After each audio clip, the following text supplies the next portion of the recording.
Hello there. According to this, I am live.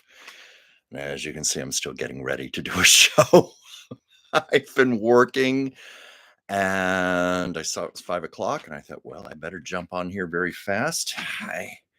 As you can see, Madam Sasha has decided to join once again. Aw, she's a good little girl.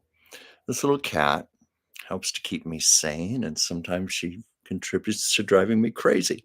But I love her very much. I'm glad she's here. Hi, Ward. Thanks for joining. Um, so anyway, I was just doing some of my office work for Dr. Whimsy Anderson, making some phone calls, making some appointments for her, and here I am. Spent a little time with you guys. I am so unprepared today because I've had so much other stuff to work on. But of course, last night was the Oscars. So I'm sure we will come up with some material.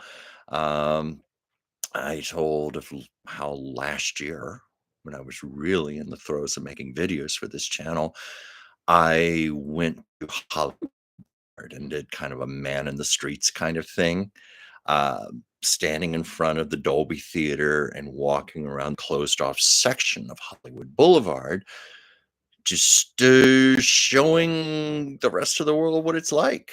Those of you who don't live in Hollywood like I do, or at least I live about a 10-15 minute drive from downtown Hollywood, depending on how cooperative the traffic is.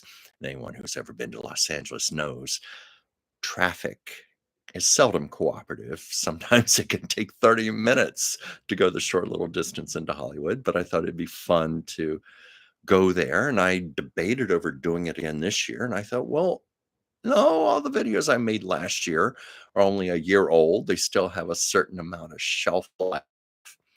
Um, but I just like walked around Hollywood Boulevard, showed where the stars are in the Walk of Fame, showed all the chaos that goes on in preparing the Dolby Theater, because the rest of the year it's a shopping center.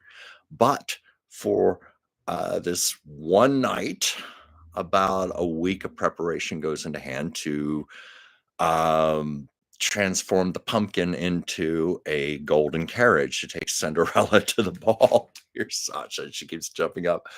And it's anything but glamorous. They have to close off about 2 or 3 blocks of Hollywood Boulevard. A lot of other streets get closed.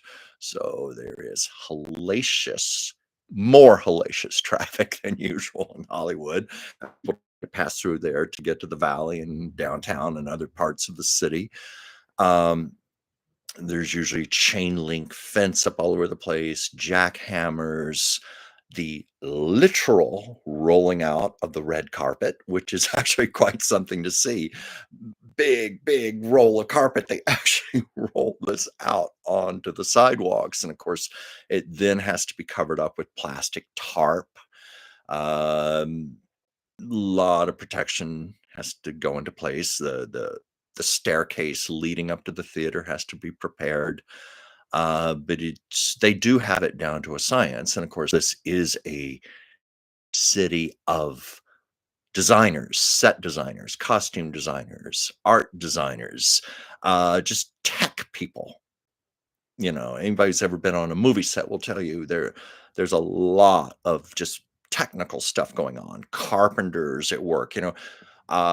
Whenever I've been on a film set, you can hear hammering, sawing, electricians installing lights up in the catwalk, wires, cables all over the place. All of this to create this magic in front of the camera. And it's been that way since the beginning of motion pictures. So I think a little bit of that goes into the transformation of the Dolby Theater on Oscar night. And yeah, it very much is like Cinderella going to the ball. You watch the red carpet coverage and you see people in their beautiful gowns and tuxedos, and it's watched by the entire world. I had a friend in Barcelona text me. I think where he was, it's a 9 hour difference. It started here 4 o'clock our time. So anyway, it was definitely, I guess, around midnight his time, and the show was just starting, and, Conan O'Brien even made a reference to how people in India watching the show were having their breakfast, but it's an international event, and it's really exciting that it's just minutes from where I live. People ask me, "Have I ever attended an Oscar ceremony?" No, no. Um, I don't know what it costs right now to get a ticket, but, years ago, I had a good friend whose husband was a member of the Academy, and I asked her if they were going to the Oscars, and she said, "Good God, no. It's $750 for a ticket," and this was, like, 20 years ago, so I don't know what it is now. I've heard, um, rumors that tickets go as high as $25,000 if you wanna sit in the front area with the stars. So, anyway, no, I have not been to an Oscar ceremony, but something I did do 2 years ago was well, it was one of those kinda sorta things. I've never been to the Oscars, but yet I was very much at the Oscars. 2 years ago, my dear friend Mary Rappaport was out here visiting me.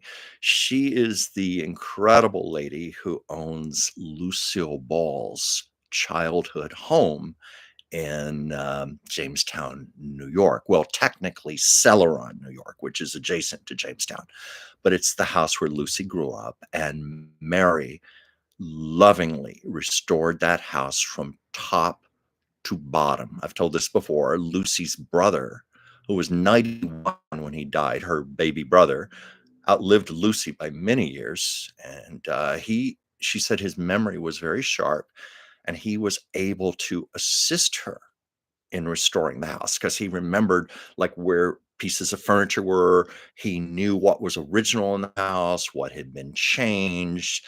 Um, he even remembered the wallpaper, the different wallpapers in the house. And up in the attic, they were able to find original swatches. And he knew like, well, this was in the living room, this was in the kitchen, this was in the hallway. And Mary, at tremendous personal expense, had those wallpapers replicated, hand silk screened. This is a this is why she and I are close friends because we both love historical accuracy like this, especially when it has to do with Hollywood history. Oh, show business history, Lucille Ball. So anyway, to cut to the chase, and by the way, my artwork hangs in the living room of Lucille Ball's childhood home. That's how Mary and I met. She commissioned me to do paintings of the Ball family. Little Lucy, they were all in 1920 when they moved into the house. So it's little Lucy when she was about 8 or 9 years old, her little baby brother Fred, and he was about 5, their mother Dee Dee, and Lucy's grandparents, Fred C. Hunt and Flora Bell.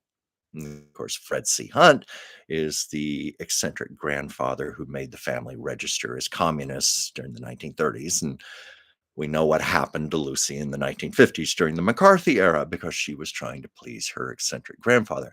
Well, anyway, Mary came out here to visit me that week.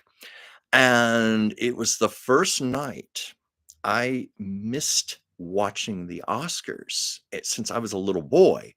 But here's where the irony came in.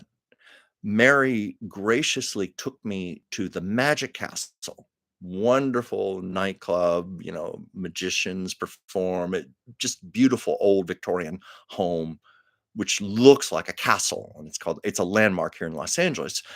The Magic Castle, 1 block from the Dolby Theater. So here I was missing the Oscars, but I was 1 block away from it as it was happening.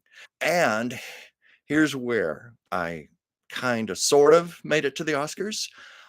You probably are aware that Kelly Ripa and Mark Consuelo, the husband and wife that host Kelly and Mark, obviously their talk show, every year they have a tradition of doing their morning show from the Dolby Theater while the Oscars the stage, everything is still up. And Mary and I went to that. But to do that, Because the show airs live to the East Coast at 9 a.m., it meant getting in line at 2:30 in the morning. We had to go to the Hollywood Bowl where there were gonna be shuttle buses, so we had to get in the first line, 2:30 in the morning, and then wait in that line, get onto shuttle buses, where the shuttle buses then took us and dropped us off at the Dolby Theater, where we then had to get in another line, and this line was, like, going all the way around the block, and by now it was, like, 4:30 in the morning. We're all red-eyed and bleary and barely awake. They let us into the theater, oh, I think a little after 5 a.m., and then in the lobby of the Dolby Theater, we had to get in another line and wait and wait, and it was like, the show's going on live at 6 a.m., and it already was like 5:40, and we were still in lines, but they finally let us through. We had to pass through security and all that. Security has to be very tight for anything like this nowadays, and there I am in the Dolby Theater. The stage is set up, everything just as it had looked on television. And of course, I later got to watch the Oscars on Hulu that evening. But anyway, it was really exciting to be there. And I've told this before that the Dolby Theater is surprisingly small. They make it look big. If you watch the Oscars, they have all these overhead uh, cameras with wide angle lenses. Some call them fish eye lenses. It gives the illusion that the theater is huge. It's cavernous. And I was even watching it last night, watching the Oscars, knowing what I know, having been in that theater. I thought, how do they do this? It Even when they cut out to the audience and the person on stage, it looks so big. It is a shockingly small theater.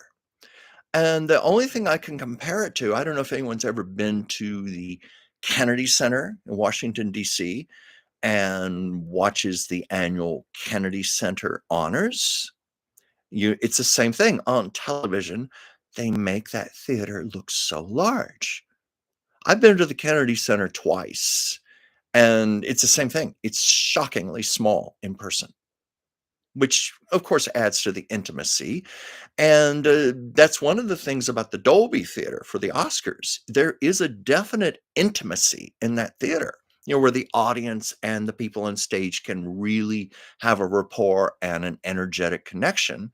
And I think that works well on television. And someone was even pointing out to me that the Dolby Theater was never designed to be like a regular stage theater, where you just go and see a show. It was always designed with the intention of being more like a studio, specifically for the Oscars. It was literally built just for the Oscars, taking into account all of the high tech things needed and control booth, the lighting needs, just any needs that they knew they were going to need for the show. They just built it from the ground up. I think it opened like 2001. I could be wrong on that. I know it was not long before um 9/11 happened, and of course, don't need to go into that, but it was certainly not an opportune time to be opening any new shopping center, any new venture. But you know, um, I watched Kelly and Mark this morning, doing their show, and all I could think about was how tired I was that day. Those were the memories that came back to me. Sitting there in my seat, feeling like I was gonna need to scotch tape my eyelids open. I was so tired. It was so surrealistic. Kelly and Mark coming out, him in a tuxedo, her in an evening gown, hair all done, all the lights and everything, and 6 o'clock in the morning. You know? Again, it's all of the smoke and mirrors of Hollywood. I've lived here long enough to see a lot of it is anything but glamorous. It's like, the if you've ever been to Culver City. Well, actually, Culver City has done a lot to beautify itself in the last few years. I remember when I first moved here, Culver City was one of the ugliest places I'd ever been to in my life, and Culver City is where the former MGM Studios is located, where we got American in Paris and The Wizard of Oz and Meet Me in St. Louis, all these beautiful, beautiful, glamorous Hollywood musicals came out of this ugly little town, So it's like, anyway, I should check my comments here, Ward. I see you've been saying some things here. Yes. Sasha made it leftovers from the Oscar party. Well, yes, as a matter of fact. That's what I did last night. It was a party of two. My friend Anastasia was over here, and I still need to do some cleaning. Yes, I've got a couple of wine bottles here. Yes, two, one apiece here on the coffee table, and I had a little feast. I always like to make it like a party. So Trader Joe's is wonderful for that. Lots of little hot hors d'oeuvres and things. And I got a coconut cake at the grocery store and pizza. And Anastasia, like most lovely ladies, is perpetually on a diet. I'm sure she wouldn't mind me telling you this. I said, diets are off tonight. We're just going to have fun. Let's just forget all of our problems. Let's just lose ourselves in the Oscars. Let's drink. Let's eat. Uh, and we did. And year before, Anastasia and I did we did our own pre-Oscar show. We did a live stream on here, like I'm doing now, and I quickly encountered technical glitches. My original plan, out of sight here, I have a nice big 65-inch flat screen. And my plan was to have a couple of chairs set up, and we were going to have the flat screen TV behind us with all the red carpet coverage. And we were going to channel our inner Joan Rivers and just make lots of snarky, bitchy, catty little comments about the clothes. And I did not know that YouTube does this. They blacked out the TV screen. I looked at the monitor. I said, "Why is it blacked out?" And I guess it's because of copyright issues. But I guess they just have the technology to do that. So that plan got thrown out the window real quick, and I had to do an emergency reset of the lights and the laptop and everything. We just had to do it from our couch and just kind of glance over the TV and make comments and hope that people were watching alongside us. And to our chagrin, most of the people were tastefully dressed. They were actually understated and tasteful. And we were like, no, we want fashion roadkill. We want disasters. We want people who look like they're wearing trash bags and feather dusters. And sometimes the people have shown up almost literally looking like that. I've always had the joke that because a lot of these people use stylists. And I've often said, I think the stylists are playing practical jokes on their clients. Like, oh, trust me, wear this flour sack. You will look so chic in this. And oh, and maybe drape a trash bag around your arms. Trust me, it's going to work. I almost envision that type of thing because some of the things are horrible. Um, I wish Anastasia and I had been doing a live stream for the Grammy Awards because the Grammys, those people don't disappoint. Some of those people showed up looking like they were wearing Halloween costumes, and there was it Kanye West's wife? It was somebody's wife who literally, well, almost literally showed up naked, except for high heels, and apparently she was wearing some sheer little thing, but it was so sheer you could just see right through it. She was basically naked on the red carpet. All I could think of was the emperor has no clothes, and a stylist going, "Oh, honey, here's an invisible dress, but oh, everybody's gonna love it. Trust me on this." So anyway, Anastasia got over here yesterday, and she was like, you know, I don't feel like doing a live stream. Can't we just have fun and enjoy the show? And I said, you know what? That sounds like a great idea. So that's what we did. Anyway, Ward, I'm sorry I'm ignoring your comments here. Let's see. The Oscar prizes sound like M8 AirPods. Yeah. Oh yeah, it's ridiculously elusive. But that's how the Motion Picture Academy stays afloat. They make a lot of revenue off of the Oscars show, not just tickets to the audience, which is probably a drop in the bucket compared to the television rights. ABC has a big contract, and then of course the Oscars are telecast across the world, so a lot of money is made that night. Yeah, Ward, that is, thank you. Yeah, that you said that sure is cool. My paintings of Lucy's original families in her actual childhood home. That is my pride and joy.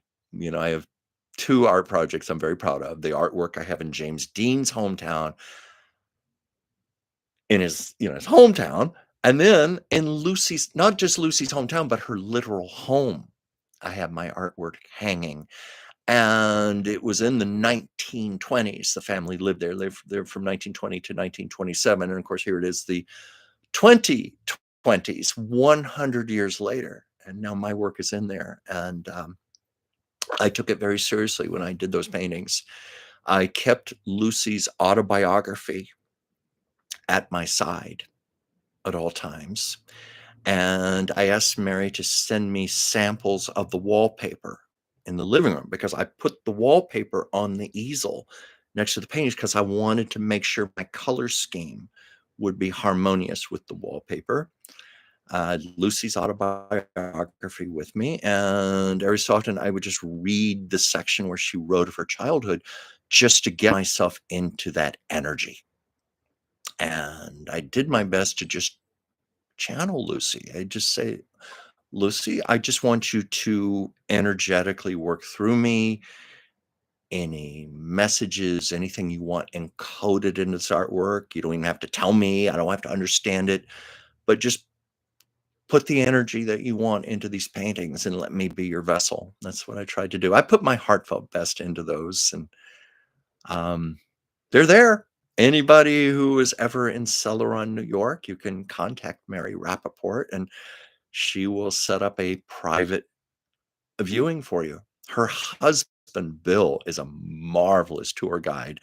Um, I haven't had a chance to go there yet myself, but my sister and her oldest daughter were there. They came and they said that, oh, Bill just gave the most wonderful tour, and Mary stopped by to meet them for a bit. You know, but anyway, it means a lot to me. Let's see. Sounds like getting into the Vatican museums, multi-lines at the Vatican. I've been to Italy, but I have not been to the Vatican. It's interesting you mentioned that because I am really itching to travel to Italy. I can't really afford it right now. I still need to get my passport renewed, but yeah, there's something calling me to go there. So we'll see what happens, see how it falls into place. Maybe I'll try out the Vatican. In fact, it's interesting, of course, about Pope Francis. It's the movie Conclave, which we thought was going to win last night at the Oscars. Um, Highly recommend the film, by the way. I don't want to tell you anything about it because it's a movie. There are some bombshells in it. It won for its screenplay, and I knew it would. There are some real bombshell surprises in it. So it's a movie you want to watch knowing nothing. It's streaming on the Peacock network channel right now. Might be streaming elsewhere, but I know that's where you can find it. And it's best just go in knowing nothing and just let it hit you. But it's kind of ironic with Pope Francis in his precarious health right now. We wish him well. Let's see. I'll bet Miss Ripa and Mr. Consuelo crashed as soon as that red light went dim. I bet they did, because they undoubtedly had to be up all night themselves. Because each year you always see them making an entrance at the red carpet, and of course they have to be backstage because that's where they pre-record a lot of their interviews And then when you think of all the tech preparation, everything just for their own show, I seriously doubt they have any time to sleep. But I know, and I saw them a couple years ago, they were all wide awake and on, but yeah, as soon as it's over, I bet they crashed. And you know what the really tough thing is? They were saying this morning they're going to be, live from LA. They said they were going to be back in New York tomorrow morning to do their regular show. And I was even surprised with Whoopi Goldberg because she made an appearance last night and she was live on The View this morning from New York. And she said to do that meant doing the Oscar show. She came out with Oprah Winfrey, and almost as soon as it was over, a limo had to take her. She had to get her bags and everything. She had to pack that gown up and the zipper bag, and she had to head straight to the airport, fly overnight, be in New York in time to do View. So she probably was up all night herself. What's this? Do you all have Publix there? Best food for parties at that store? No, I'm not familiar with that word. Oh, hi, Joyce. Don't be sorry for anything. I don't blame you for napping. I'd be napping myself if I could. No, it's just very sweet of you, all of you, to join me. Let's see. What is Oh, yeah. Oh, yeah, Lucy was very descriptive of her home in her autobiography. In fact, um, I don't have to tell you how excited I was about that autobiography. Wait, have it here. Yeah, I do. Right here in the drawer of my coffee table, and you can see I'm always making notes in it and things, ideas for topics to talk about on the show, like Lucy stuff. But this was very anticipated by me. Um, pardon me there.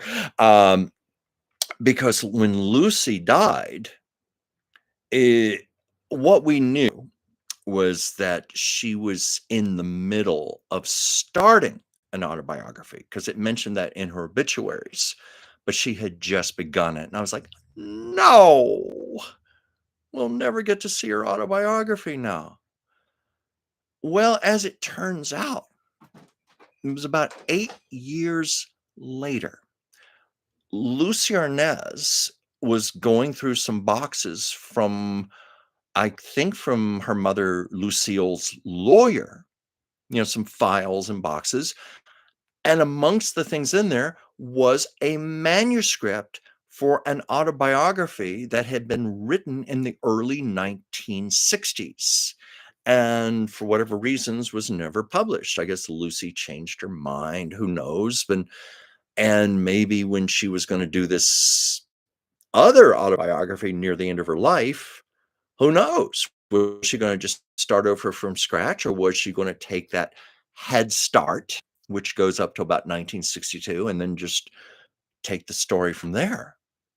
I don't know why. It's a mystery to me why she did not want the autobiography published, because it's not, I don't think it really has any bombshell revelations, or there's nothing that offensive in it. There's nothing offensive to Desi.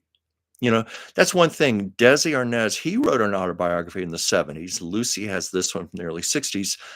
Both of them wrote adoringly of each other. I mean, they cited some things, problems and so forth. They were honest, but they were very, very respectful to each other. So I don't think that was the reason for it. But anyway, the autobiography was discovered and it was published, and that's, of course, I have a hardcover copy of it also, but I just keep the paperback here for reference. But I can't tell you how much I was anticipating that autobiography. I was like waiting for the publication. And yes, I was at the bookstore the day it came out. I think the only other autobiography I ever anticipated this much was Barbara Streisand's.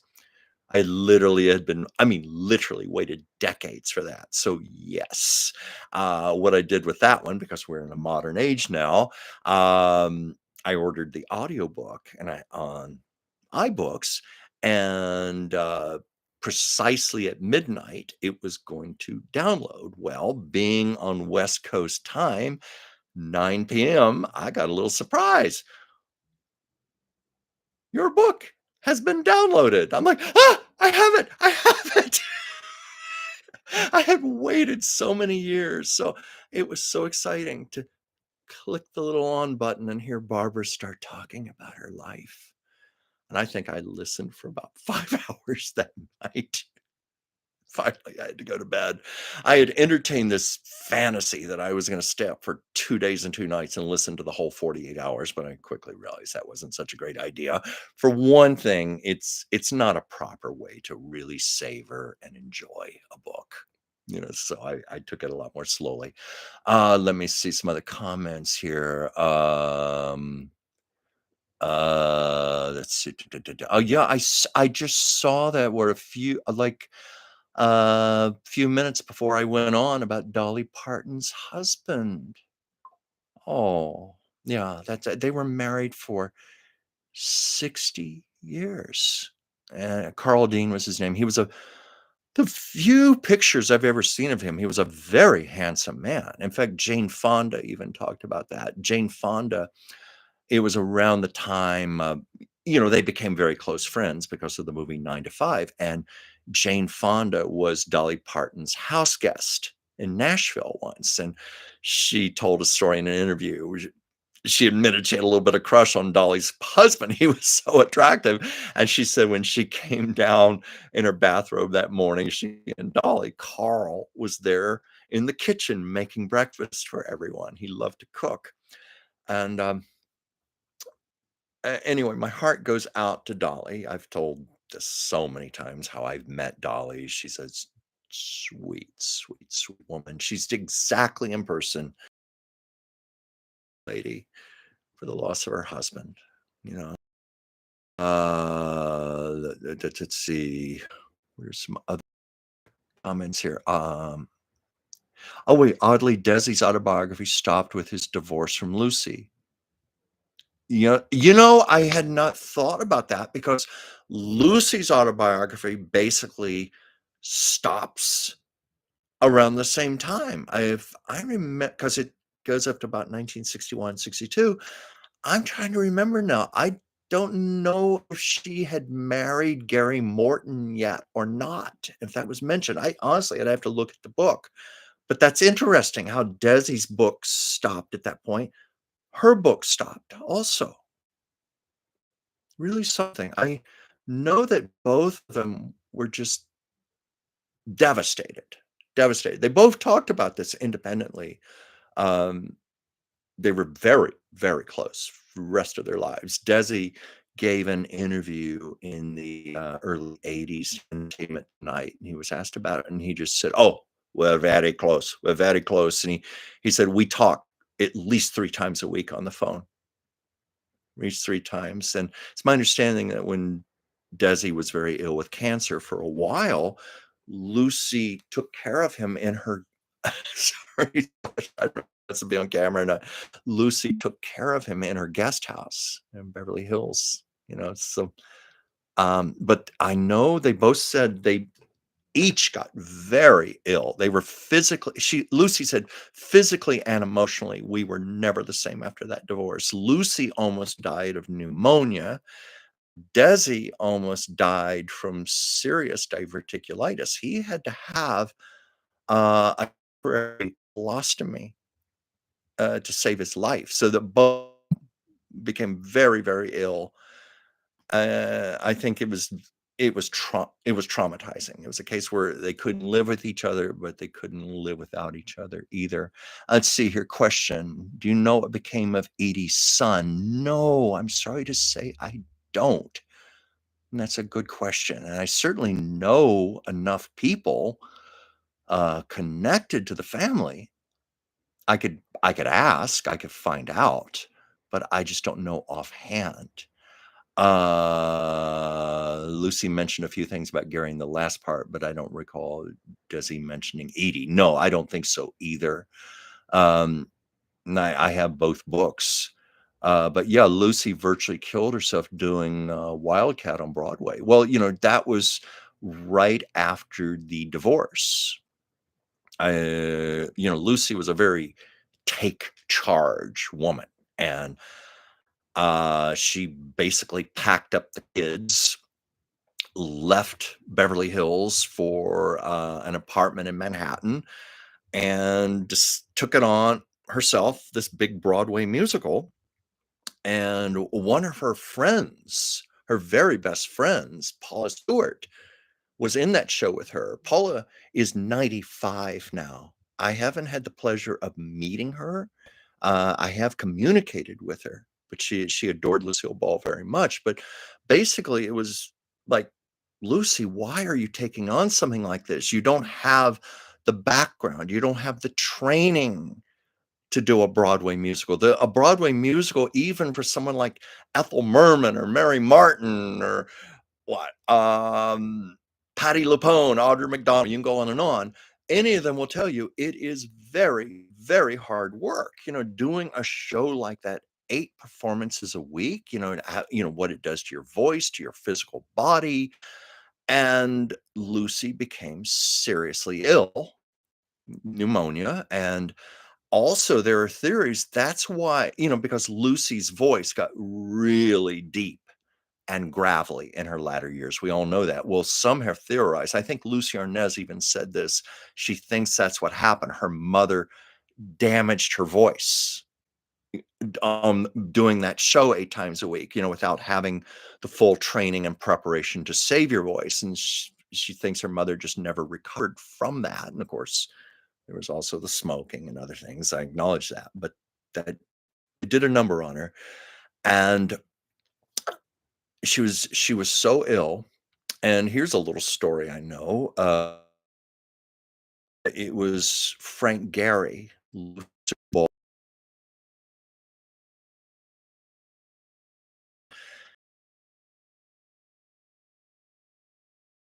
story. Supposedly, when she had rheumatoid arthritis and was paralyzed for a while, that the doctor gave her this quote unquote horse serum. That's what she called it.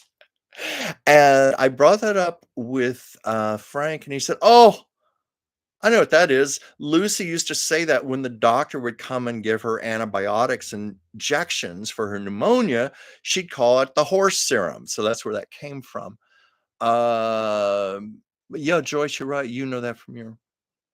We all know that any of us who have had loss, it affects us on multi dimensions. And I think a lot of us, maybe like Lucy, she got in her head, well, I'm just going to take charge here. I'll pack up the kids. I'm going to start a new career. I'll do this Broadway show. Hey, I can do a sitcom episode every week, so I can do a Broadway show every day. I don't know what her thinking was, but she definitely took on much more than she could handle. Oh yeah, and I knew that about Valerie Harper. Was that she said that Lucy personally repainted the cast's green room on top of all the work shows, etc. No, that's very typical of Lucy. I've told stories of when Lucy headed Desi Lou, how yes, she could be very, very tough, very much a taskmaster, but she was also like a mother hen, always taking people under her wing, always take care of them.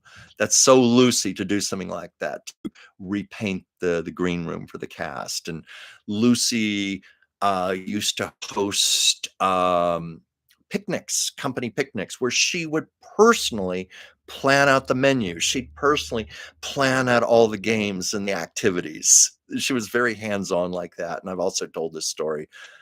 I think I told it not too long ago. Lucy was driving out of the studio late at night and going past the booth with the security guard, and I'm in there shivering. And she said, "Don't you have a coat?" And he said, "No, Miss Ball, I don't." She turned her car around, and because she knew where everything was on the Desilu studio lot, she knew which soundstage to pull up to, went inside. I guess she had keys to everything, went in there, got a blanket, drove and handed the security guard a blanket and said, "Here, you put this around you." She was like that. And I've talked to other people who worked with Lucy who said the same thing. Very, very nurturing, caring woman. Let's see here. Oh, Joyce, did I freeze up? Hopefully I'm unfrozen now. Let's see, people are saying hello to each other. Hi, Andy. Hey, I got my Charlie Chaplin Funko Pop in the mail last weekend. Well, that's great. I only own 2 of those Funko Pops, Lucy and Desi, and they're hard to get because they're out of print. And I got them a while back. I had to pay a lot of money for them on eBay, but I scored them. I don't think I'll be buying any more of those. I frankly, I don't have the room. I don't have the room. I so many great little treasures like that that end up coming out and then they go back in storage for a while, or days gonna come where I just need to just get brave and have a yard sale or just donate a lot of stuff or put stuff on eBay and sell. It just too much stuff. It overtakes all of us. Or okay, what's a Funko Pop? They're those little plastic figurines with the great big heads and the big eyes.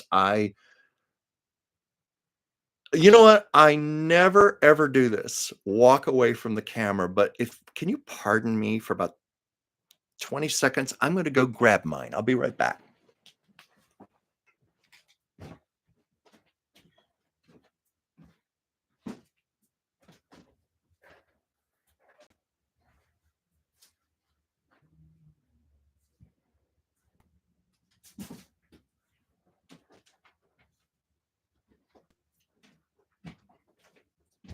Okay, here I am. Okay, I've never done that. Anyway, this is Lucy and this is Ricky. And yes, I keep them collectible in their special boxes. But that's what a Funko Pop looks like. And anyway, I keep these on the shelf in my bathroom because I don't have any other good place to put them. But these are very, very hard to find right now because they're out of print. So anyway, what did I miss while I was gone? they're they're big heads with big eyes. I'm thinking of that artist. What was her last name? Keen. There was a movie made about her. It had Amy Adams and Christoph Waltz. Oh yeah, it was the husband claiming that he did the paintings when it was actually the wife who did them. But the trademark were these people with these great big eyes. I don't know if you know what I'm talking about. Um, but it kind of makes me think of that right now. Give you a chance to see the pictures behind. Okay, Ward, now you go what I'm saying. Yes, that's what they look like. Um, hmm. I was thinking one other thing I should have shown you now. I hate to get up again, but it does tie in because I want to show one other thing that I worked on while I worked on the Lucille Ball paintings. Excuse me once again.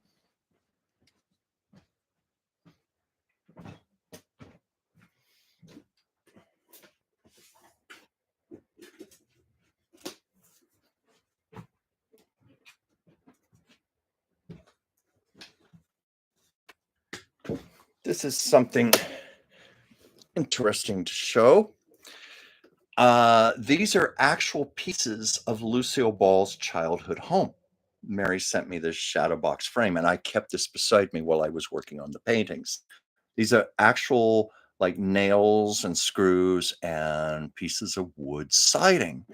And the story behind that is that uh, when Mary was restoring Lucy's house, there was a lot of wood rot and a lot of termite damage. And there were, I can't remember if it was one wall or 2 walls she had no choice but to just completely tear down and rebuild. But Mary, being resourceful, kept everything, and she made these shadow boxes to sell. Yeah, she has like her own little business where she sells Lucy collectibles. And yes, she graciously gave me this. So I kept this beside my easel while I worked on the paintings. So I literally had Lucy home with me as well as the wallpaper. Okay, I'm going to try my best not to get up anymore. You're my friends, you're my family. I can do this and show you some interesting things. But yeah, I treasure that. I'm very sensitive to energy.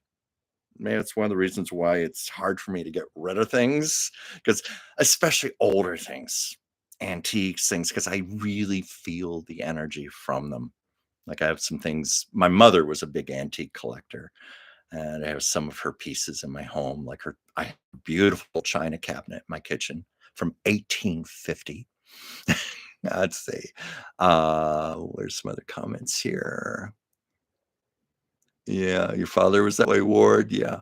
Um, my mother basically turned our home into a 19th century Americana museum. She had exquisite taste in antiques, and our whole home just meticulously arranged with all of this. It was always a fascinating place people to come to visit.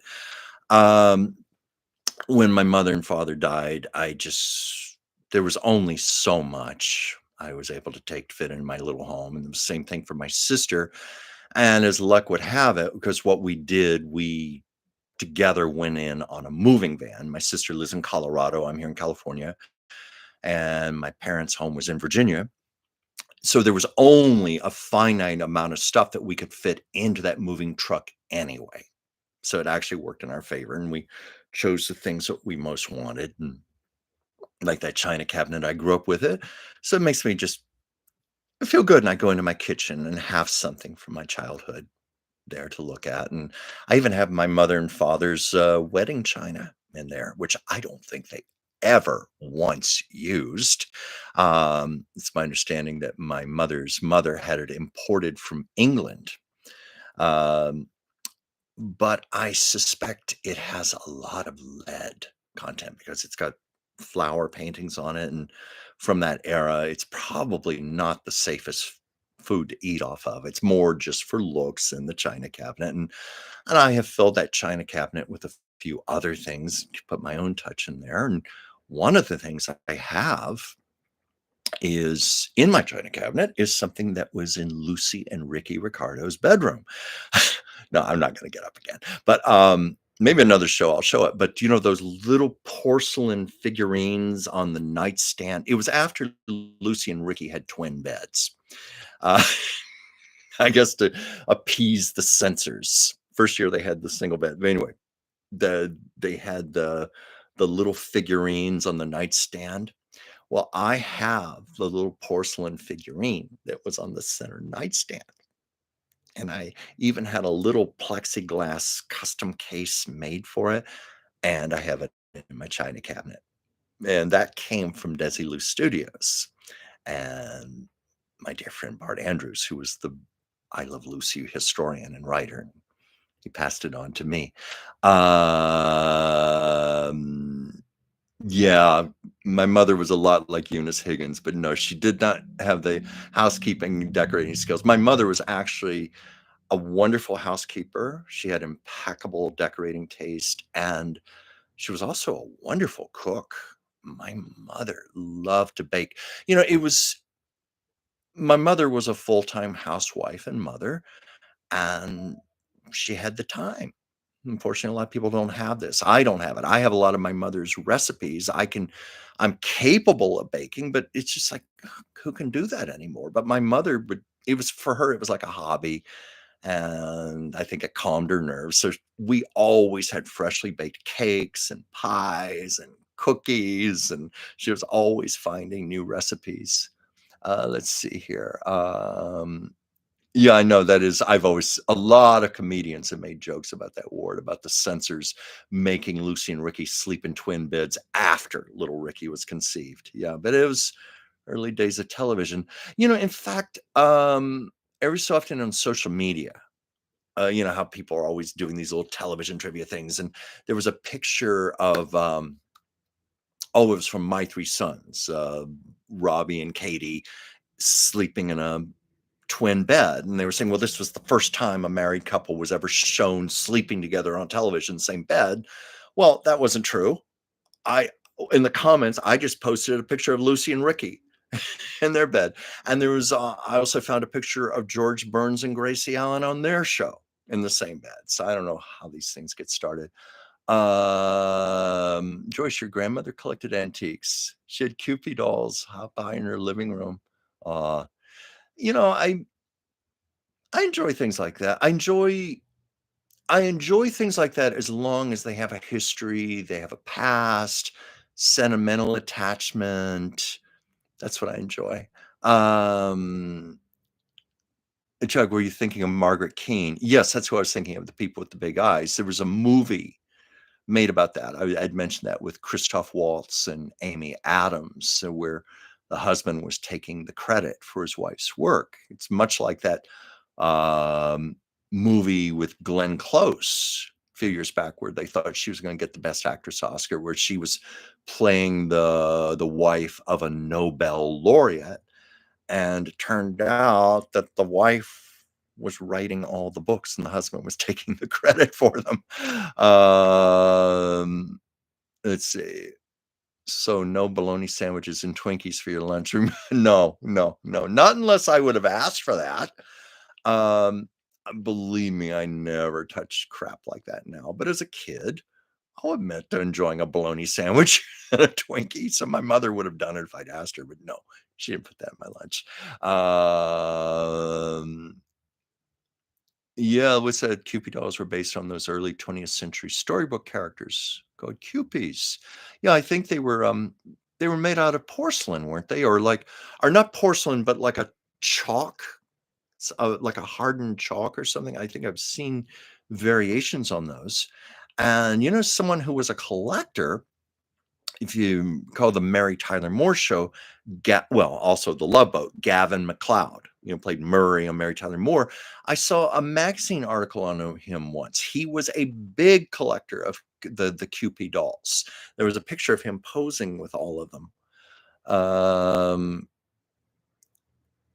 yeah, I don't think my mother had those, but I remember like the little chalk dolls, porcelain, and I've seen variations on those, like cartoon characters of the 1920s, like the comic strip Gasoline Alley, and I've seen those figurines, and Popeye the Sailor Man, Mickey Mouse, all those things I think had little figurines like that. And of course, that was back in the days before a lot of licensing protection and copyright and all that. And because Disney, is very, very strict about their licensing now. And they have lawyers, they have teams of lawyers, and they have very deep pockets.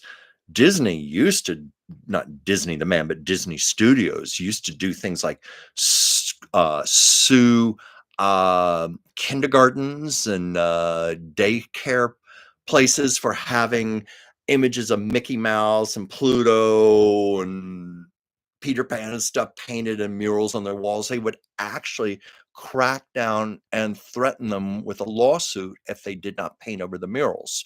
That's how tough they are. So I can imagine how really hard it was. What a bitter pill it was when 20, let's see, what year was it? What was it? It was I think it was trying to think what year it was. It wasn't that long ago. It was like 2 years ago.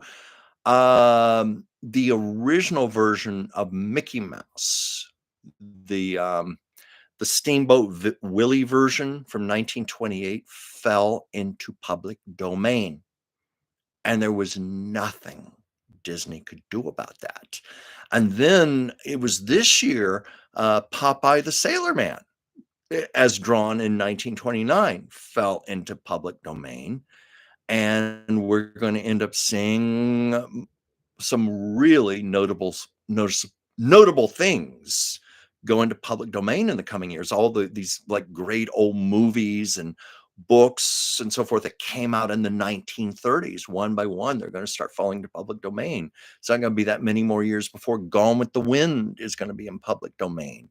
Within a decade, The Wizard of Oz. We can go on, unless the studios get clever or there's some reworking of the laws. Disney still has the copyright on Mickey Mouse, and it was rather clever how they did that. And I know this firsthand. My friend Dave Woodman, who was an animator at Disney Studios in the late '80s, early '90s. He worked on The Little Mermaid and, Aladdin and, Beauty and the Beast, and he almost, got to work on what was the one? Let's see, he did pardon me here. He did Lion King, Beauty and the Beast, and Aladdin. Yeah, those were the 3 he worked on. Anyway, one of the things he got assigned to do, and he said this was a dream come true, was to work on the first animated Mickey Mouse short in decades. Literally in decades, the very first Mickey Mouse cartoon, and he said the sole reason they were doing this, and this was, like, around 1991 or so, the sole reason they were doing this was so they could copyright it and still have their copyright on Mickey Mouse, as in the present incarnation. So there are little tricks to get around it.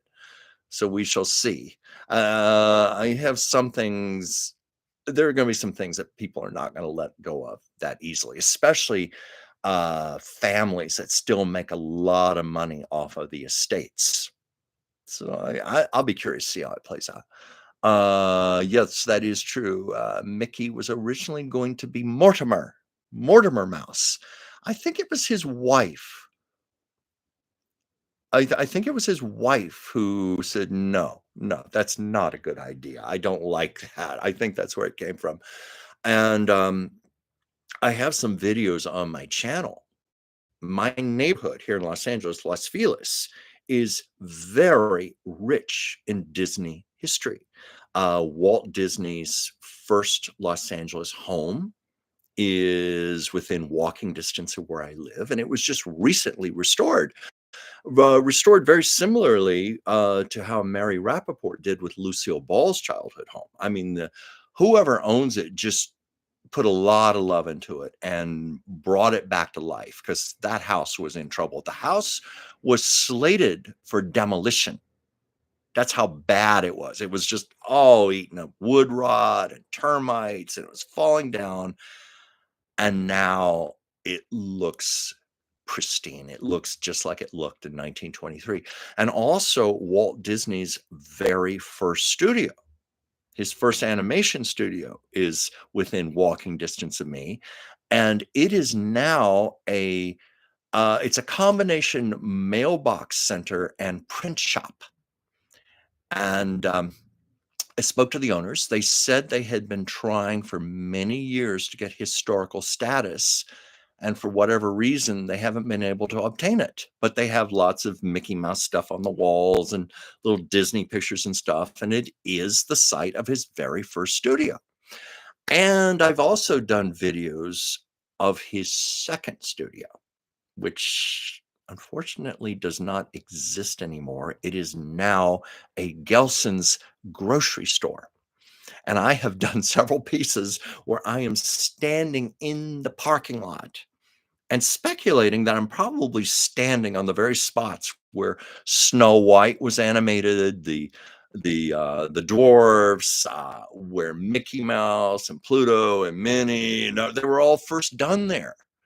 And you go inside the grocery store, they do have a few pictures up on the wall of how the studio looked when it was there, but it's long since been demolished. And of course, Disney moved his studios to Burbank, which is where it's located to this very day. I think he moved there in 1941. But let's see, also Walt Disney's mansion, which I don't know how long he lived there, but he lived there a long time. That's about a 5-minute walk from where I live. So, and I also have a video of the little cottages, which are now apartments, but they were used for offices, adjacent offices for Disney Studios. And if you look at these houses, they look exactly like the cottage for the 7 dwarfs in Snow White, and it's said that the animators based it on their office buildings, and that's still standing here in my neighborhood. Um, let's see, there was an original Snow White ink and paint woman who died in 2020, age 111. Oh my god. My friend Dave Woodman would have loved to have met her and talked to her. You know, unfortunately, Disney Studios was very sexist. I've read that in the 30s, they had a lot of women trying to become animators, applying for jobs, wanting to be animators, and they were all turned down. And the only jobs women could get at Disney Studios was ink and paint. Taking the cells that already been drawn and, you're literally inking the lines and painting them. And yes, and these are Disney's words and not mine. Women are used to doing tedious, boring jobs, so it makes them perfect for doing ink and paint. I know. That's not me saying that, but it was so unbelievably sexist. And I always look back, I think, my God, all of the talent. Who knows? There could have been some brilliantly gifted female animators who never got to express their gifts. So what a loss there, but it was just very much an old boys club. Let's see, what are some other comments here? It was neat that Walt Disney was still having visions and dreams of what he was going to do. With Disney sitting in the hospital with his brother Roy. That is very true. I saw some documentary where Disney, he was literally on his deathbed in the hospital. I mean, like with 2, 3 weeks to live. He was dying of cancer. And he was actually looking up at the ceiling tiles. And he was actually like in his head drawing on the ceiling tiles. And he would have meetings because he was planning Disney World in Florida at the time of his death. So he was still having meetings and still doing visual drawings and ideas. I guess that kind of genius, you can't turn that off. And he knew this was going to be like his final legacy. And it's my understanding also when he was in the hospital, because the last animated film in his lifetime was The Jungle Book. I think it came out after his death, but that was the last one he worked on. I understand he was even contributing ideas for that while he was on his hospital deathbed. Uh, let's see what's this here. She did an interview about a year before she died. That's on YouTube. Let's see, Ward, if I just type in like, well, maybe you could tell me how it's listed on YouTube because I'll send that to my friend Dave. If he's not aware of it, he would just love that. You know, Dave, you want to talk about somebody who achieved a dream. He was 5 years old when he saw his very first Disney cartoon. And he told me this at the age of 5. He said, "That's what I want to do. That's what I want to do. I want to make cartoons too." And he said it was his lifelong dream to work for Disney. And he grew up in a little town in Colorado, and people thought he was just out of his mind, and because he was an artist and very creative. A lot of people didn't understand him. Went through that myself when I was a kid. And he had this one school teacher actually wanted to fail him and hold him back a year. And I can tell you, my friend Dave is a very intelligent man, but this woman didn't know how to teach him. That's why we have schools for the gifted. It's just a different mindset, artistic children, where they're coming from. And this teacher just did not get him. He did not get her. She almost held him back a year. But Dave is one of the most inventive, talented people I know. He's got a wonderful mind. And he said even his parents put him down when he'd said, "I'm going to go to Hollywood and I'm going to be a Disney animator one day." They just laughed at him. And when he was an adult, in his early 20s, he did exactly that. And his father said, "Okay, get it out of your system, but you're going to come crawling back here in a couple of months. You're not going to make it." And those were fighting words. I'm the same way. Somebody tells me I can't do something, I'm like, "Oh, yeah. Oh, yeah. Well, let's see." Well, anyway, he said that gave him extra determination. He came out here. He didn't get with Disney right away. He ended up with, I forget which animation studio it was. It was one of the small ones, and he worked on some different projects. And at the time, the Disney Studios was almost bankrupt. They were on very, very lean times. And he got word that they were working on this little film called The Little Mermaid, and he submitted his portfolio. They accepted him. But even then, because Disney Studios was in so much trouble, even friends were saying, "You don't want to work for Disney. This isn't going to last." But he got there. And as it turned out, Disney Studios, the animation department, was on the verge of a big renaissance. Little Mermaid was a smash hit. And then their next project, Beauty and the Beast, was also a smash. And I think to this date, it's the only animated feature ever to be nominated for Best Picture at the Oscars. And then Aladdin was a smash hit. Um, so he was lucky to ride that final wave. But unfortunately, it was the dawning of computer animation. And Dave said they all knew it. They all knew that computer was out for their jobs. And sure enough, there's very, very little hand-drawn animation being done anymore, which is a tragedy. And I've spoken to other people who were animators who have said the same thing. Um, Dave said, I'd love to be able to pass this on to other people, but there's no place to teach it. The hand-drawn animation isn't being made anymore. It's like this art that's gonna die. It's gonna die with us. We're all, getting older, and there's no one to teach it to pass it on to. And it used to be something where the older animators would pass the skill on to the next generation down the line again. And that's not happening now. And I don't know how I feel about computer animation myself, because when you watch the old classics, like Bambi, Snow White, Fantasia, um, those movies have a soul because you had actual artists drawing and painting and putting their soul, putting their talent into that. I don't feel that from computer animation. Maybe people differ with me on that. Maybe I'm just biased. Hey, let's see what's here. I bet Ruthie had some interesting stories working with Disney. Yeah. Yeah. I want to see that YouTube piece. I want to forward it on to Dave. Hey, let's see. What's the name of the lady we lost from Mary Poppins? Oh, that was Glennis Johns. Glennis Johns, well over 100. Glennis Johns, I never met her in person, but I spoke to her on the phone once.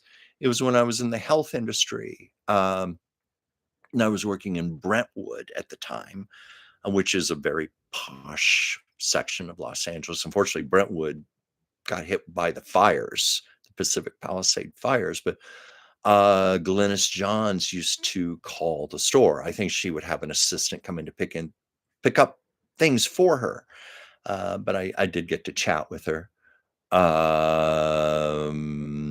Was Pixar with Disney? Well, Disney acquired Pixar. They're under the same umbrella now. Oh yeah, some word you answered my own thing about Glennis Johns. I did see a television interview with Glennis Johns about 2 months before she died. Her mind was still very sharp. Lovely, lovely lady. Yeah. Let's see. I do. What was this? Goddess Val. Hi, Goddess Val. I had to jump back on phone to comment that cursive handwriting is dying. Oh yeah. I'm very, very sad about that. Um, I'm sad about that for a number of reasons because, I'm an artist, a visual artist, and I love the beauty of cursive handwriting. I love the personality that is conveyed in cursive handwriting. To me, it's always a joy to find a trove of old letters, like family members up in the attic or in the basement. I have my mother and father's love letters, and they were first dating and first married. And something I did with those, I saw this documentary with Gloria Vanderbilt and her son Anderson Cooper. And Gloria was a marvelous artist. And one of the things she pointed to it was a bundle of love letters, and she had it tied up with a ribbon, and she had it under a glass case. And she said, "I never read the letters. I just wanted what they represent, the beauty of what they represented, the love between two people, and I wanted to capture that and make an art piece out of it." So I got the same idea to do with my mother and father's love letters. I had a custom-made glass box and had them tied together with a little bow, and it's my little tribute to them. Let's see here. But yes, like Andy said, I still use cursive. I still use cursive. Um, I think for me, it's a comfort. It's something I'm very comfortable with. I love journal writing.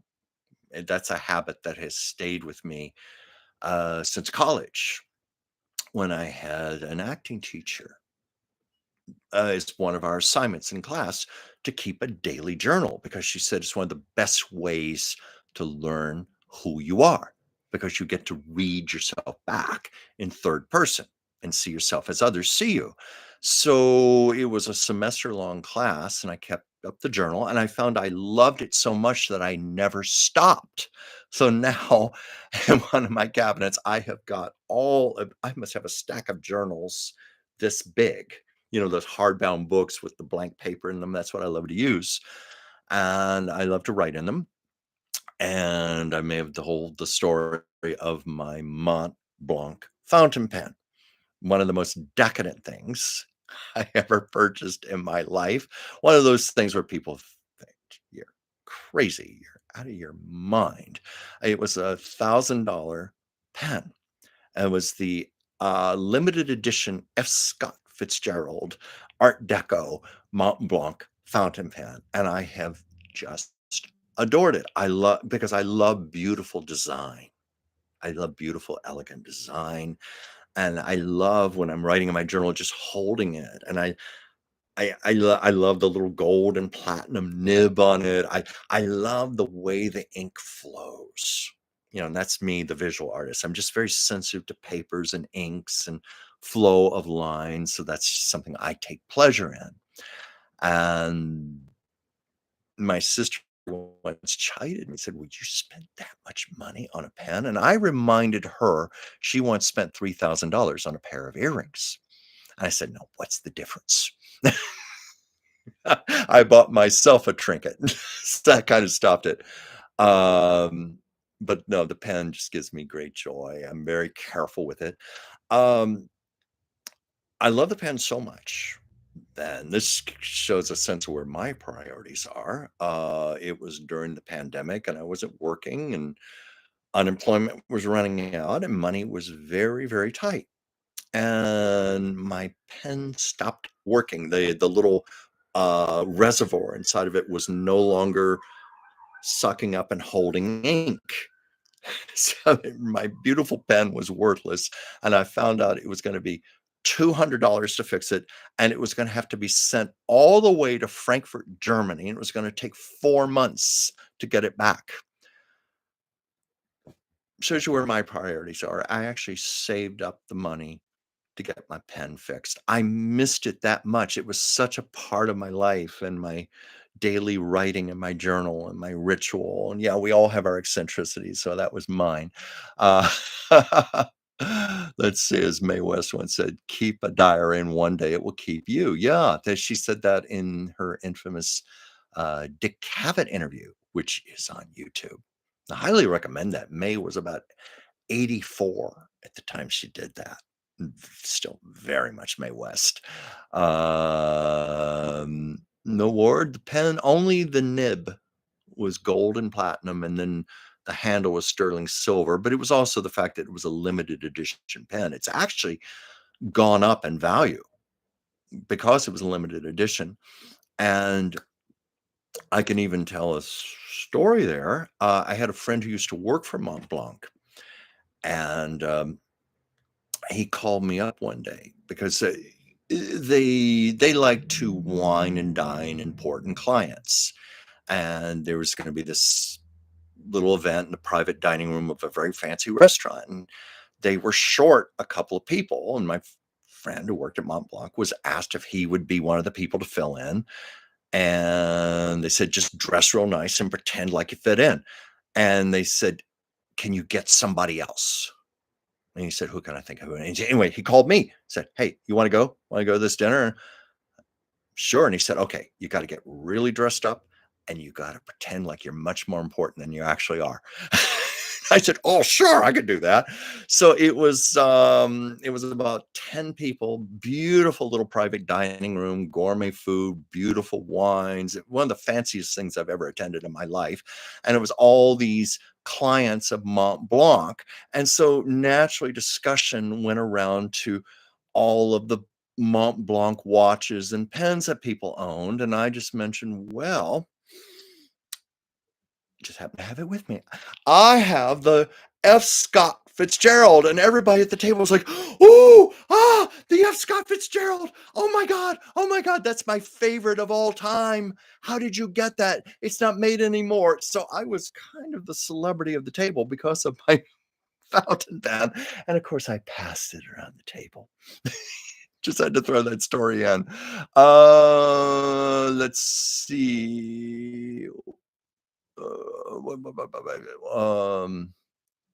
oh, I wanted to say something off topic, but today is the 70th anniversary of the passing of Lou Costello. Oh, Lou Costello, according to Lucille Ball, was a very, very kind man. He was. They didn't know each other well, but their homes were close. When Lucy and Desi had their little 5-acre ranch in Chatsworth, he was like down the road. I think Lionel Barrymore was also a neighbor, but it was when Lucy was accused of being a communist. It was that horrible week where she thought she was going to lose her career, and Desi and I Love Lucy was going to be over, and Desi Lou Studios. It was just a catastrophe. And Lucy was outside crying, and she's noticed out in the distance it was Lou Costello. And he just was like standing over the fence. And Lucy walked over and said, "Well, Lou, what are you doing here?" Lou said, "I just thought you could use a friend right now. You just keep on doing what you're doing. I'm just going to stand here.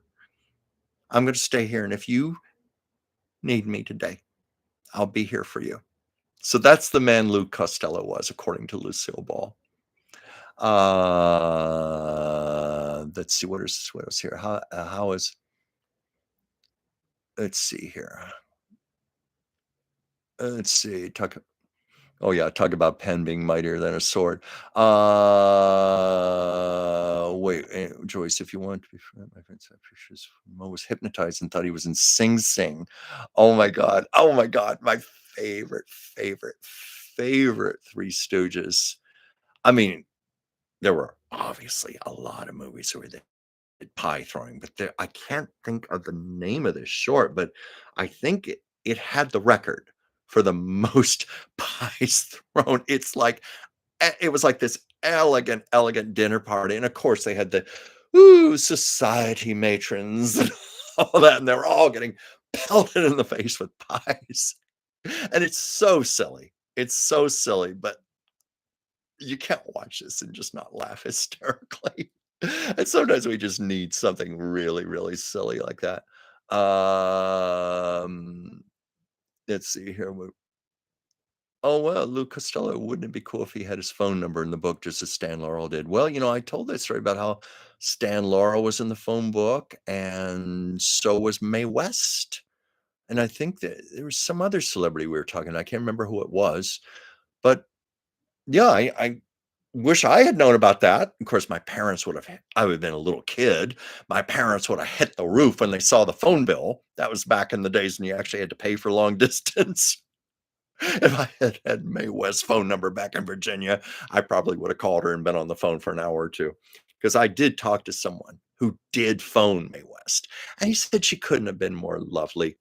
And she stayed on the phone for quite a while with him and chatted. She really loved and valued her fans, and she always made time for them.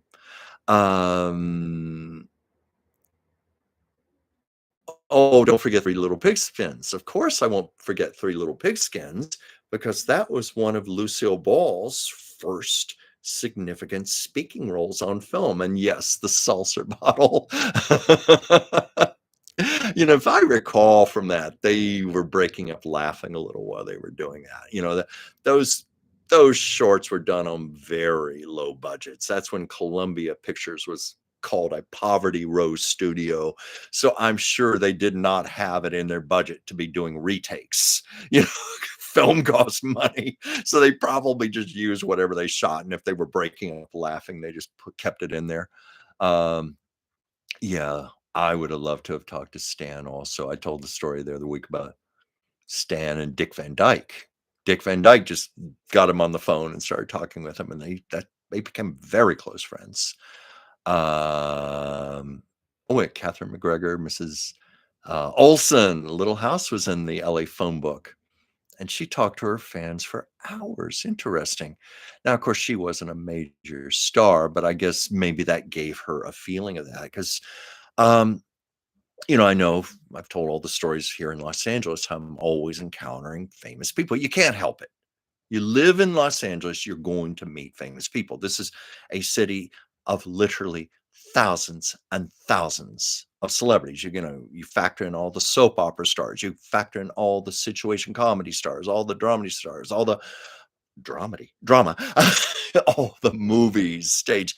There are thousands of celebrities. So you're inevitably going to run into one grocery store, the post office, the sidewalk. I've had that even happen to me. So I can tell you it's often those quote unquote smaller people, the ones who are never really, really big or the ones who don't get recognized that much. They were the ones who really got excited if you recognize them. And I could just see how grateful they were. Um, I told them, like, was it last week before I told about Sid Luft, Judy Garland's third husband.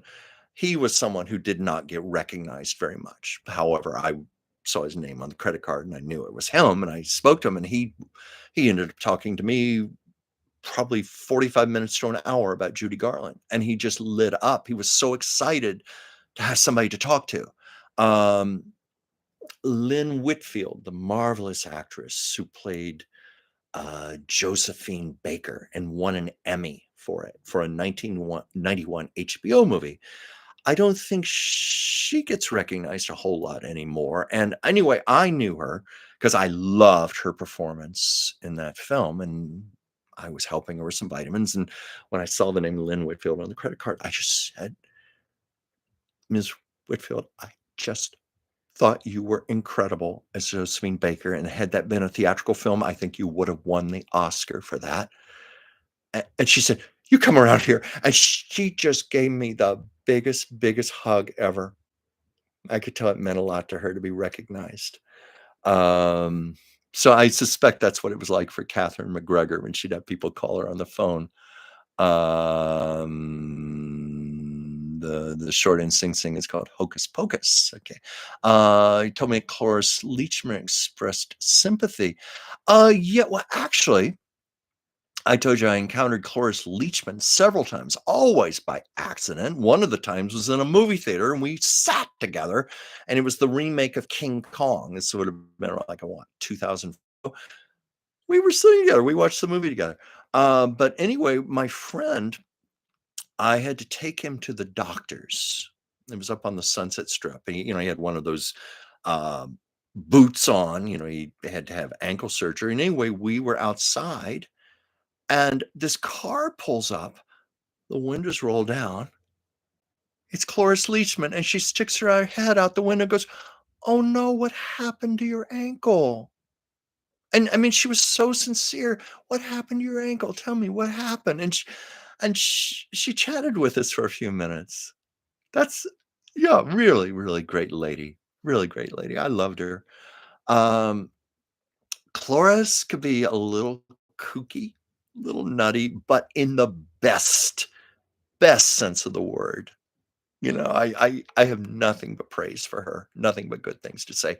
And I saw Cloris on stage once where she played a one-woman show where she played Grandma Moses. and my sister was with me. We got to see that, and I remember this. The first act of the play, she played Grandma Moses as a 45-year-old woman, and there was a 20-minute intermission. And when she came back for Act Two, Cloris had full old age makeup on. They made her up during the intermission, and of course, she played Grandma Moses as Grandma Moses in her old age after she had become famous for her paintings. I think the play was called Joyride. That just popped in my head. Um, very lucky to see that great lady on stage. Well, let's see here, Ward, you were saying, oh yeah, because I told that story about Judy Garland's videos being in Tennessee. And you're saying it may have been due to her father, Frank, having been from Tennessee. I don't know. I don't know because, Judy's father died when Judy was 13 years old. He died in 1935, and these videotapes were found. Well, her television series was 1963-64, and the videotapes were found in the mid 1990s. So I don't know, but that's an interesting point you make. Maybe there is a family connection there. Sid Luft said it was a total mystery.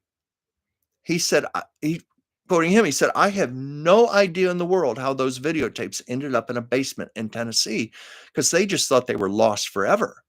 And I was also telling it was just a miracle those videotapes survived because I know from my home in Virginia, those basements get really damp. They get cold and damp and moldy. And that is like kiss of death for videotape, which has to be stored in a very dry, climate controlled situation. Hence, I told the story about the salt mines in Utah and Kansas, where a lot of motion picture negatives and videotapes and audio masters and things are stored deep underground in these salt mines to preserve them. Told the story about Johnny Carson, the Johnny Carson Tonight Show. Now on social media, you see a lot of clips of the Tonight Show popping up, and it's even shown on Antenna TV, the full episodes. That's because all the videotape masters were stored in those salt mines. They actually, here in LA, sent away for them, brought them back here, digitized every single one of them, and then sent the video masters back to the salt mines. What's that here? Let's see, Judy Garland's King Kong Fay Ray. Yeah, no, no, I was talking about the remake of King Kong. But I'll tell you a little interesting thing about that. Fay Ray was supposed to have done a cameo. The very, very last line of the movie, after King Kong has fallen off the Empire State Building and died, and someone says, it was beauty that killed the beast. They were going to get 90, she was in her 90s. They were going to get Fay Ray. They were going to have her in the crowd, and the camera was going to zoom in to her face saying that line. It was beauty that killed the beast. But Fay Ray passed away before they could do it. Really a shame they didn't get her for that. But anyway, yeah, or it could have been a relative on her father's side. I don't know. It's always going to be a mystery. Oh yeah, I knew that about Mary Harper and Cloris Leachman being best friends. Besties anyway. Despite their adversaries. We've talked about that before. There's so many shows where people were adversaries, they're characters, and they loved each other in real life. I think one of the best examples is I told about Agnes Moorehead and Dick York, and Dora and Darren. Need I say more? They adored each other in real life. They were extremely close. In fact, I think Agnes Moorehead said he's the one person on the show who really gets and understands me, and I get and understand him. They used to go to baseball games together, and we're always socializing. So it's interesting. Oh yeah, I knew that about Fay Ray. Her autobiography was called On the Other Hand. That was cute. What was that? Miss Ray was supposed to say it was beauty that killed the beast, but she said that she was the beauty. So she objected to it. But no, I hadn't seen that version. I read an account she was definitely going to do it. Maybe they did something to appease her or work around it. I don't know, or change the line. I'm not sure, but she was definitely supposed to have the final line in the remake. And it was going to be that, like I said, the camera was going to pan into the crowd and it would be her. And, um, but I know that Fay Wray always spoke affectionately of King Kong, and they really capitalized upon that in the remake. They where they showed her, what was the name of her character? Anne, I think she was Anne. She and King Kong genuinely had love and affection for each other. It was very poignant. Was it Harriet McGibbon who played Mrs. Drysdale? Oh, yes, yes, Melbourne, Melbourne. Oh my God, she was funny. Yes, yeah, she was adored by the whole cast. Yeah, that is interesting. She played such bitch on that show, but it was exaggerated. She was purposely this stereotype of this very haughty Beverly Hills wife. Remember her poodle Claude? She would dress her poodle in matching ensembles, and her dog even had his own psychiatrist. And oh my God, yeah. Um, I'd love to know more about Harriet McGibbon. I there was something, and I think I've told the story of the time I went to the house of the creator of the Beverly Hillbillies, Paul Hanning. Paul Hanning. I'm about to have a brain fart there.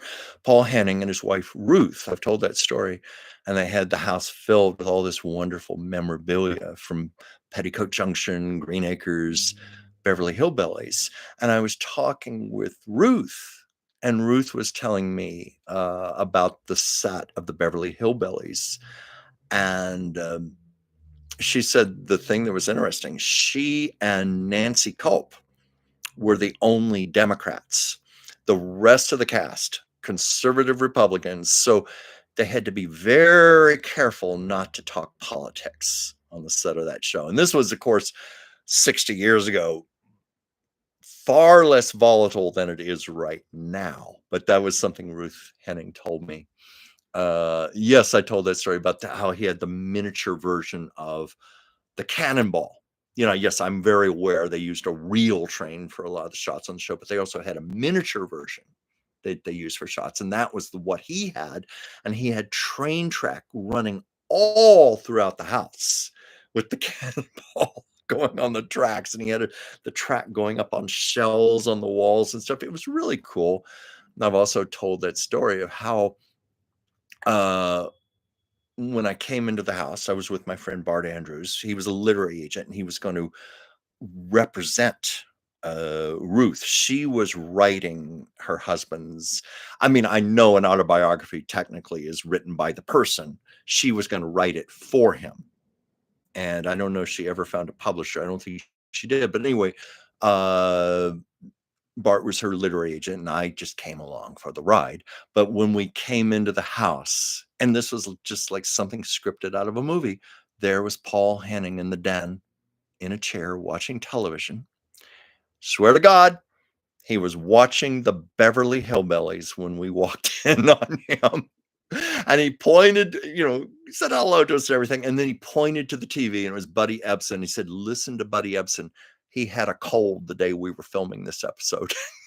There's a little bit of trivia there.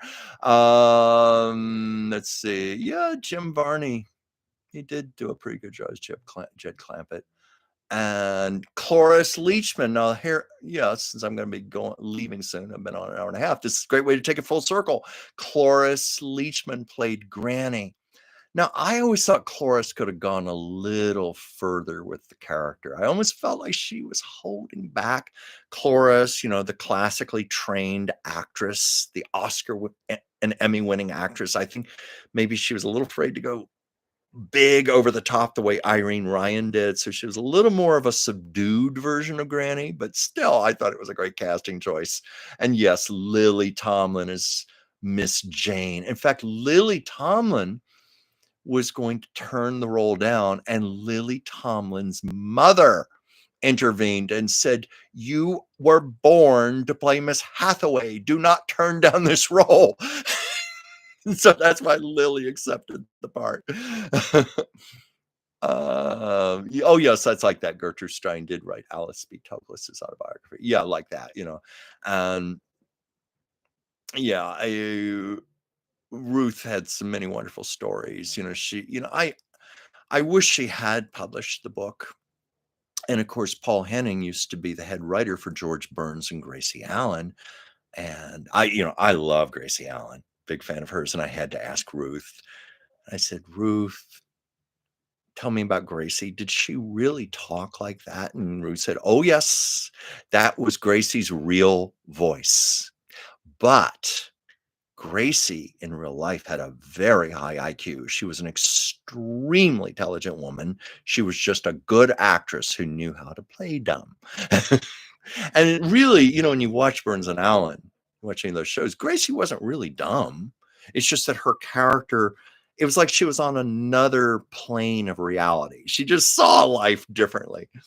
But, I think she was very lucky to have some really good writers like Paul Henning to create her Gracie-isms.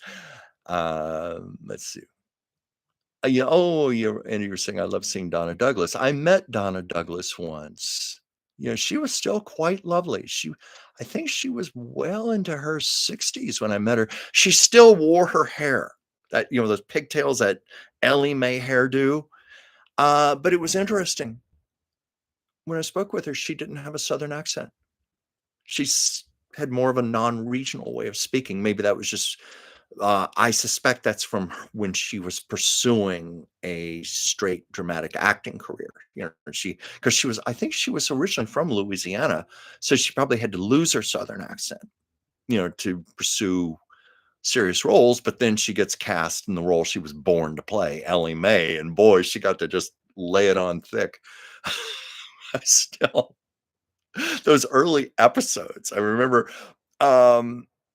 Miss Jane was trying to make Ellie Mae more ladylike and was, bought her some pretty clothes and things and was trying to give her some etiquette lessons. And Ellie Mae saw her bra and thought the bra was a slingshot, a double barrel slingshot. And then the end of one of the episodes, Ellie Mae had this beautiful evening gown. And she comes in just covered head to toe in dirt. And turns out she'd been playing baseball. And she said, "Well, Miss Jane said this was a ball gown." So they just had some really good writing on there in the beginning. Yeah, Gracie had like that little bird-like voice. Yeah, she was special. A book that I love, George Burns wrote a biography. Well, it's autobiographical, but it's a biography of Gracie. It was published in the late 80s, and it was called Gracie, A Love Story. And I think the audiobook, George Burns' own narration of the book, is on YouTube. You can probably find it unless it's been taken down. It's just so beautiful and poignant. He loved her so much, and that comes through. And he has so many marvelous, marvelous little stories about Gracie and what she was like in real life. And I still remember listening to the audiobook. I was with a friend and we were driving up to San Francisco, oddly enough, where she was originally from. We were driving up there and we were listening to the audiobook. It was several hours, and we got to the part where Gracie died. And George Burns, you could just hear a little break in his voice where he was talking about it. Lost and and then he moves on. But I've read other accounts and talked to people, said he was just completely devastated and he lost his Gracie. you know they were beautiful. They were soulmates. In fact, I've even done a few videos about Burns and Allen, and I gotta wrap this up because I've been on here an hour and 40 minutes, but maybe I'll do another show and mention some of the Burns and Allen stories.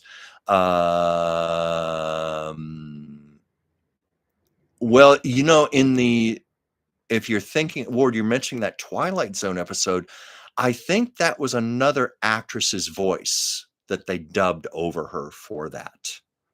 I don't think that was even her voice. It doesn't sound like her. It didn't sound like the way she sounded when I spoke to her anyway. Um, by the way, Miss Douglas did a cameo on Carol Burnett's Twilight Zone episode. Oh, a well-heeled Ellie Mae. I'll have to look for that. I'd love to see it. I don't think I've seen. I might have, and I might have seen that one with John Wayne. I don't remember. Honestly, I have not watched a Beverly Hillbillies episode in many years. I used to like it when I was a kid. I haven't watched it much, so I don't recall that one. Oh yeah, I have a video, Andy, about George visiting Gracie's grave. I did it at their gravesite. They are entombed together now, and the bench where George used to sit and talk to Gracie is still there. And I sat on the bench and did a video. Yeah, another time we can talk about George and Jack Benny. That a lot of stories there. Oh, she did do the voice then. Well, that's interesting. It's then she clearly could speak very well then, because I didn't recall a trace of her Ellie Mae Southern accent on that episode. Yes, those benches are there. That's what they're meant there for. They're meant for people coming to visit the graves of their loved ones. Marble benches, and it's inside a mausoleum. And George always intended to be interred next to Gracie. And he mentioned that, I think, in a 60 Minutes interview. There's a famous 60 Minutes interview where he was filmed there talking to Gracie, and he said he would go there once a month. And he said, I don't know if Gracie hears me, but it sure makes me feel a lot better thinking that she does. Like, I understand he went there the day after he won his Oscar to tell her about it. And he also made a special point that on the grave, it would say Gracie Allen and George Burns. And George said, I had top billing in life, but in eternity, she's going to have the top billing now. Oh yes, I'm aware of that about Together Again. I've been to that grave many, many, many times. I live about 10 minutes from Forest Lawn Cemetery, and I've mentioned this before on shows that I'm not creeped out by cemeteries. I actually see them as celebrations of life. And I love to visit, like Judy Garland's grave is a 15 minutes in the other direction. I go there from time to time. I love to go to Burns and Allen's grave. I love Now Clark Gable and Carol Lombard's grave. I have to sneak into that one because that's closed up to the public, but I've gotten in there and I've put flowers on Carol's grave. I'm a big Lombard fan. And oh yes, I knew that about their adopted son and daughter. Yeah, they both passed away in recent years. And of course, the son, Ronnie, used to be on their television show once he was in his early 20s. He grew up to be a handsome leading man type. And the story goes, George approached him and said, Ronnie, have you ever thought about acting?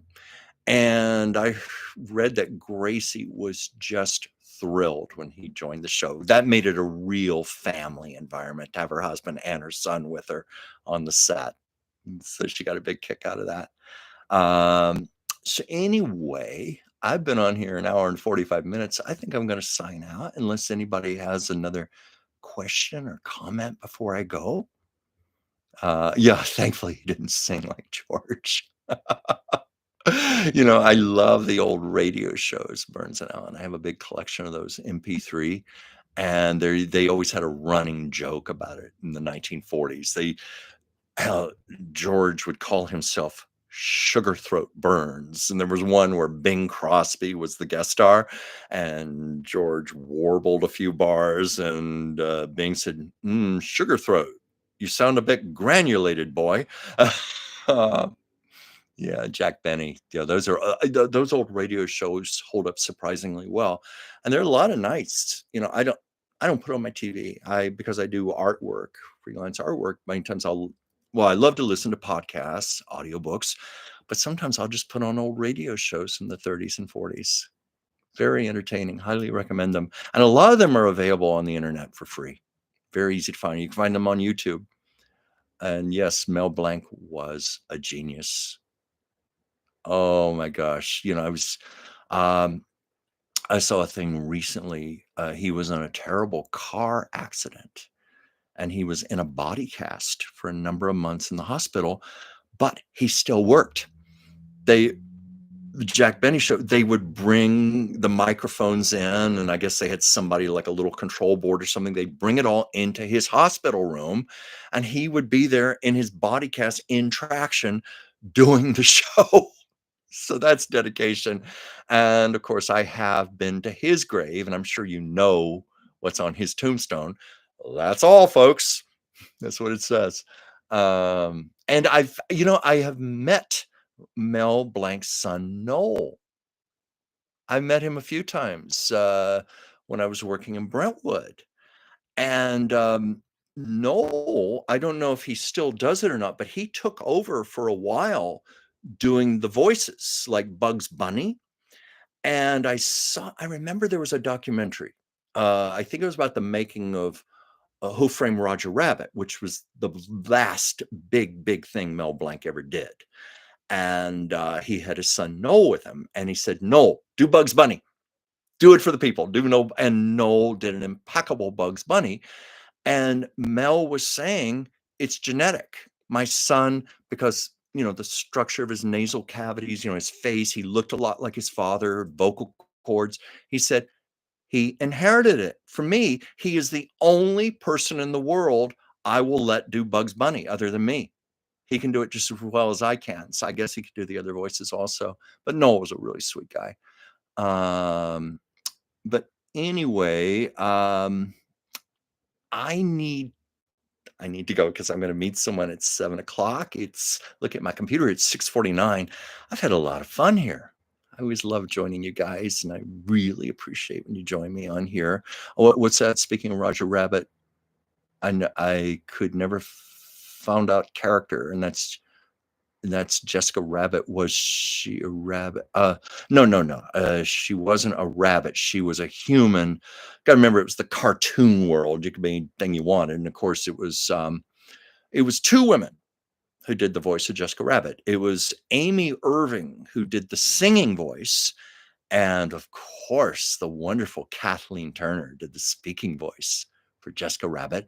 And one time, this will be my closing thing, I met Charles Fleischer, the comedian who did the voice of Roger Rabbit.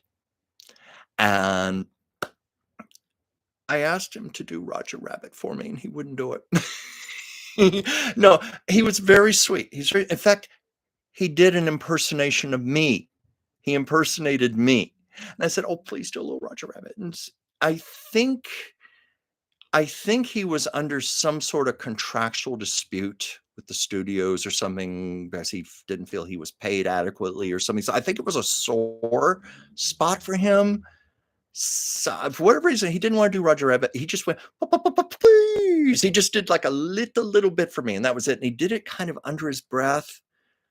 I think maybe he didn't want people overhearing him because he knew people say, "Oh, do Roger Rabbit, do Roger Rabbit." And I think he was just sick to death of it. But anyway, that was my experience with him. A very sweet man, but he just didn't want to do the voice.